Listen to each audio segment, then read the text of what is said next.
पूर्वी खबर মেনলি সাবিরের কাছে আছে, কিন্তু সাবিরের নামে নেই, অন্য কারো নামে আছে। ওটাও অ্যাঙ্গেল আমরা দেখছি, কিন্তু সাবির ক্লেম করছে যে ওর গাড়ি ও কিনে নিয়েছে, কিন্তু রেকর্ড ট্রান্সফার হয়নি। কিন্তু সব অ্যাঙ্গেল আমরা দেখছি। স্যার প্রাথমিক মাস আছে, এটা পুজোর সময় আছে।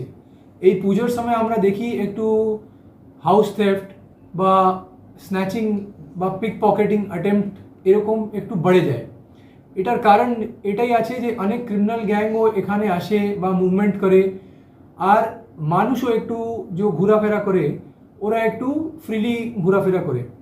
কিন্তু এই জিনিসটা আমরা প্রিভেন্ট করতে পারি, আর যে সিকিউর মহল আছে, অ্যাটমসফিয়ার আছে, ওটা মেনটেন করতে পারি।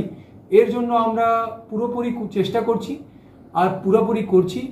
আমাদের মাননীয় সিপি সাহেবের নেতৃত্বে আমরা এখানে প্রচুর সিসিটিভি ক্যামেরা বসিয়েছি, যেটাতে আমাদের ডিটেকশন ক্রাইম ওয়ার্ক খুব সুইফট হচ্ছে, খুব তাড়াতাড়ি হচ্ছে এবং খুব এফিশিয়েন্ট হচ্ছে।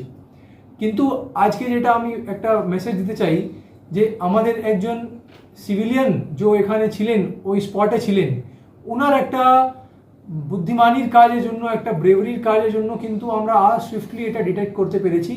সেই জন্য আমি একটা যে সিম্পল মেসেজ দিতে চাই, যে মানুষ যখন বাইরে যাবে, পুজোর সময় ঘুরতেও যাবে বা শপিং করতে যাবে, তো নিজেও একটু সচেতন হয়।